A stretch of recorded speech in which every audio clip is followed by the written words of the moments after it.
মধ্যপ্রাচ্যে আবার সেই প্রশ্নটা সামনে এসেছে। এইবার কি সত্যিই যুদ্ধের দিকে যাচ্ছে পরিস্থিতি?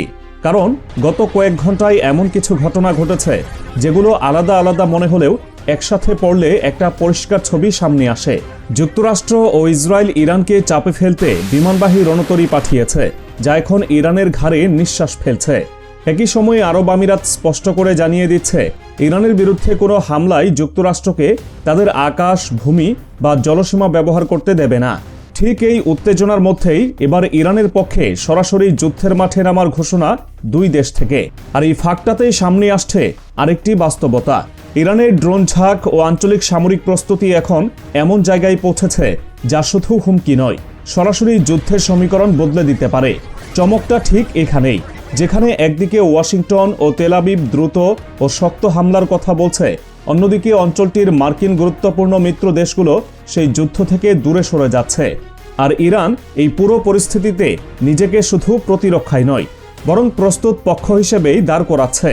প্রশ্নটা তাই আর এই নয় যে কে যুদ্ধ চায়, প্রশ্নটা হলো এই যুদ্ধে কার পরিকল্পনা বাস্তবে কাজ করবে, আর কার সবচেয়ে দামি সামরিক সম্পদ প্রথম ধাক্কাতেই ঝুঁকির মুখে পড়বে।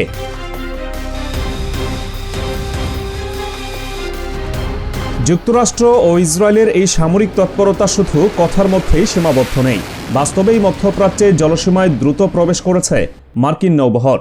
মার্কিন নৌবাহিনীর বিমানবাহী রণতরী ইউএসএস আব্রাহাম লিঙ্কন এবং এর ক্যারিয়ার স্ট্রাইক গ্রুপ ইতোমধ্যেই আরব সাগর এবং দক্ষিণ আরব সাগরে ওমানের তীরের কাছে বর্তমান অবস্থান।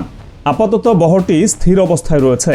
সামরিক পর্যবেক্ষকদের মতে এটি ইরানের উপকূলীয় এলাকার কার্যকর সামরিক পরিসরের মধ্যেই প্রবেশের প্রস্তুতি। এই স্ট্রাইক গ্রুপের সঙ্গে রয়েছে একাধিক গাইডেড মিসাইল ডেস্ট্রয়ার, আধুনিক যুদ্ধবিমান স্কোয়াড্রন, নজরদারি ও আক্রমণকারী হেলিকপ্টার। একই সঙ্গে আকাশে মোতায়েন করা হয়েছে রিফুয়েলার ট্যাঙ্কার, যাতে যুদ্ধবিমানগুলো দীর্ঘ সময় ধরে অপারেশন চালাতে পারে। মধ্যপ্রাচ্য জুড়ে প্যাট্রিয়ট ও থার্ড প্রতিরক্ষা ব্যবস্থা সক্রিয় করা হচ্ছে।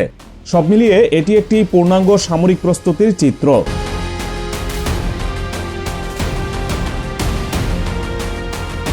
ইসরায়েলি সংবাদ মাধ্যম চ্যানেল 14 এক বিস্ফোরক প্রতিবেদনে জানিয়েছে যে প্রয়োজনে ইরানের উপর অত্যন্ত দ্রুত এবং শক্তিশালী সামরিক হামলা চালানোর বিষয়ে একটি সমঝোতায় পৌঁছেছে যুক্তরাষ্ট্র ও ইসরায়েল। রবিবার তেল আবিবে মার্কিন সেন্ট্রাল কমান্ড সেন্টকমের কমান্ডার ব্রেট কোপার ইসরায়েলি সামরিক বাহিনীর শীর্ষ কর্মকর্তাদের সাথে এক রুদ্ধদ্বার বৈঠকে মিলিত হন। প্রতিবেদন অনুযায়ী এই বৈঠকে ইরানের বর্তমান পরিস্থিতি এবং সম্ভাব্য সামরিক পদক্ষেপ নিয়ে বিস্তারিত আলোচনা হয়।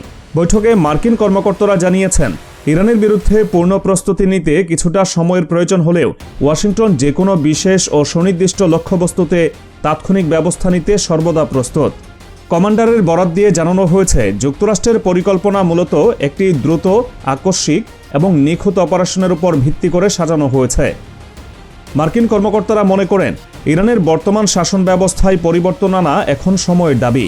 সম্ভাব্য হামলার ক্ষেত্রে সাধারণ মানুষ বা বিক্ষোভকারীদের উপর যারা দমনপীড়ন চালাচ্ছে তাদেরই মূল লক্ষ্যবস্তু করা হবে।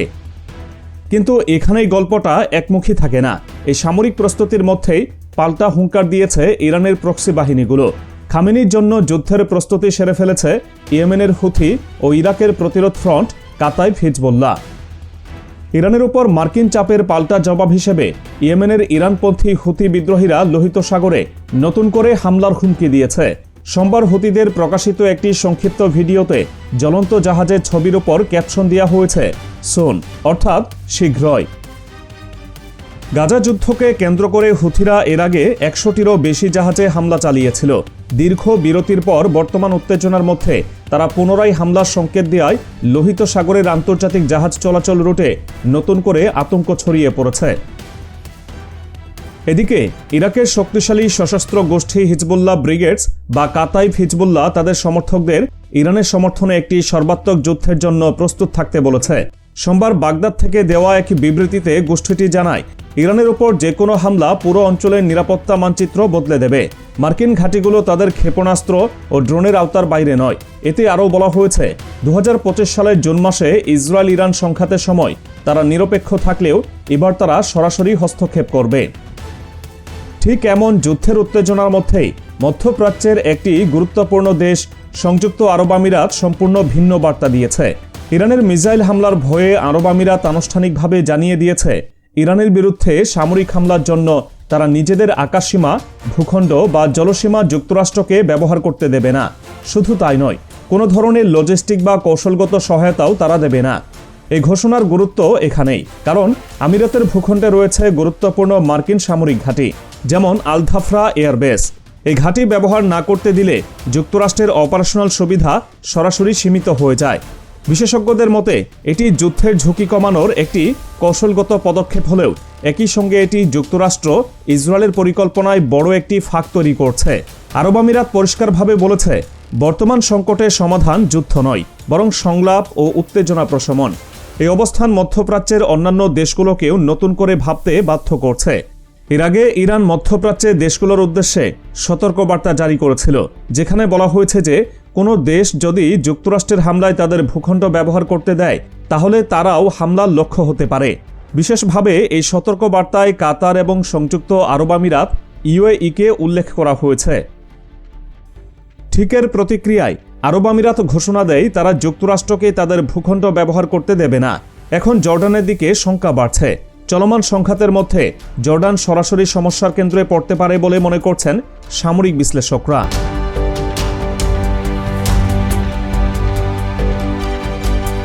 একদিকে যুক্তরাষ্ট্র ও ইসরায়েল দ্রুত ও শক্ত হামলার কথা বলছে, অন্যদিকে অঞ্চলটির গুরুত্বপূর্ণ একটি দেশ সেই হামলা থেকে নিজেকে সরিয়ে নিচ্ছে। আর ঠিক এই ফাঁকটাতেই সামনে আসে ইরানের সামরিক সক্ষমতার বাস্তব চিত্র। মার্কিন ও পশ্চিমা প্রতিরক্ষা বিশ্লেষকরা এখন প্রকাশ্যে স্বীকার করছেন, ইরানের ড্রোন ঝাঁক মার্কিন বিমানবাহী রণতরীগুলোর জন্য একটি বিশ্বাসযোগ্য হুমকি হয়ে উঠেছে। ফক্স নিউজকে দেওয়া সাক্ষাৎকারে প্রতিরক্ষা বিশেষজ্ঞরা জানিয়েছেন, ইরান এখন শত শত ড্রোন একসাথে ব্যবহার করতে পারে, যাকে বলা হয় সোয়ার্ম অ্যাটাক। এই ড্রোনগুলো আকারে ছোট, তুলনামূলক সস্তা, কিন্তু একসাথে এলে আধুনিক প্রতিরক্ষা ব্যবস্থাকেও স্যাচুরেটেড করে ফেলতে পারে। বিশেষজ্ঞদের মতে মার্কিন রণতরীগুলোর প্রতিরক্ষা ব্যবস্থা মূলত সীমিত সংখ্যক আক্রমণ ঠেকানোর জন্য তৈরি, কিন্তু যখন একসাথে শত শত ড্রোন ধেয়ে আসে, তখন প্রতিরক্ষা ব্যবস্থার মিসাইল ও সেন্সর দ্রুত শেষ হয়ে যায়। এই অবস্থায় যদি মাত্র কয়েকটি ড্রোনও প্রতিরক্ষা ভেদ করে আঘাত হানে, তাহলেই একটি ক্যারিয়ার স্ট্রাইক গ্রুপের উপর ভয়াবহ ক্ষতি হতে পারে। ড্রাগন ফ্লাইয়ের সিইও ক্যামেরন চেল এটাকে বলেছেন, স্বল্প মূল্যের ড্রোন দিয়ে কোটি টাকার ডলারের সামরিক সম্পদকে ঝুঁকিতে ফেলা। এই সতর্কতা এমন এক সময় এসেছে যখন ইউএসএস আব্রাহাম লিঙ্কন ধীরে ধীরে ইরানের কাছাকাছি আসছে। এই অবস্থায় ইরানও চুপ করে নেই। তারা প্রকাশ্যেই দেখাচ্ছে এই যুদ্ধ শুধু প্রতিরোধের নয়, বরং পরিকল্পিত পাল্টা আঘাতের জন্য তারা প্রস্তুত। ইরানের সামরিক কৌশলের কেন্দ্রে রয়েছে স্যাচুরেশন অ্যাটাক। এই কৌশলে প্রথমে শত শত শাহেদ সিরিজের সুইসাইড ড্রোন এবং অ্যান্টি রাডার ক্ষেপণাস্ত্র দিয়ে শত্রুপক্ষের রাডার ও সেন্সর দুর্বল করা হয়। এরপর ক্রুজ ও ব্যালিস্টিক ক্ষেপণাস্ত্র দিয়ে প্রতিরক্ষার স্তর ভাঙা হয়। সবশেষে হাইপারসনিক ভারী ওয়ারহেড দিয়ে মূল আঘাত হানা হয়। এই চূড়ান্ত ধাপে ব্যবহার করা হতে পারে ইরানের ফাত্তা 1 ও ফাত্তা 2 হাইপারসনিক ক্ষেপণাস্ত্র। এই ক্ষেপণাস্ত্রগুলো শব্দের চেয়ে 14 থেকে 15 গুণ দ্রুতগতিতে চলতে সক্ষম। এত উচ্চগতির কারণে রাডার বা ইন্টারসেপ্টর ব্যবস্থার হাতে সিদ্ধান্ত নেওয়ার সময় থাকে না।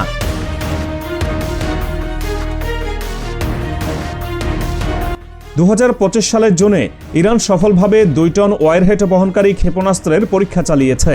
সামরিক বিশ্লেষকদের মতে এই ধরনের আঘাত একটি বিমানবাহী রণতরীকে ডুবিয়ে না দিলেও বড় ধরনের অগ্নিকাণ্ড ঘটিয়ে সেটিকে দীর্ঘমেয়াদের জন্য অচল করে দিতে পারে।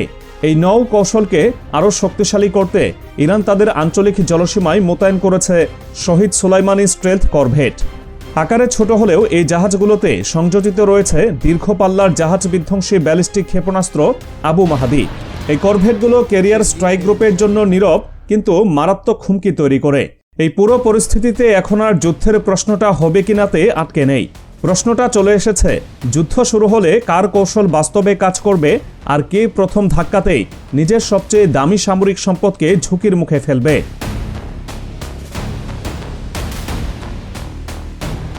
সব মিলিয়ে এখন পরিস্থিতি আর আগের মতো নেই।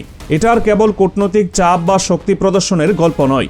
মাঠে নামা নৌবহর, আকাশে সক্রিয় ড্রোন আর স্থলভাগের প্রস্তুত প্রতিরক্ষা সবকিছু মিলিয়ে সংঘাতের সম্ভাবনা বাস্তবের খুব কাছাকাছি চলে এসেছে। একদিকে যুক্তরাষ্ট্র ও ইসরায়েল দ্রুত আঘাতের কথা বলছে, অন্যদিকে অঞ্চলটির গুরুত্বপূর্ণ দেশগুলো সেই যুদ্ধ থেকে দূরে সরে যাচ্ছে। আর ইরান এই পুরো সমীকরণের মাঝখানে নিজেকে কেবল প্রতিরোধকারী নয়, বরং প্রস্তুত পক্ষ হিসেবেই দাঁড় করাচ্ছে। এই অবস্থায় প্রশ্নটা তাই আর শক্তির তুলনা নিয়ে নয়, প্রশ্নটা হলো যুদ্ধ শুরু হলে কার পরিকল্পনা প্রথম ধাক্কায় ভেঙে পড়বে আর কে নিজের প্রস্তুতির উপর ভর করে পুরো খেলাটার গতি বদলে দেবে। কারণ একটি বিমানবাহী রণতরী শুধু একটি জাহাজ নয়, এটা একটি ভাসমান এয়ারবেস, একটি কমান্ড সেন্টার এবং একটি অঞ্চলের শক্তির প্রতীক। এই প্রতীক যদি ঝুঁকির মুখে পড়ে তাহলে শুধু একটি যুদ্ধ নয়, পুরো মধ্যপ্রাচ্যের সমীকরণ নতুন করে লিখতে হবে।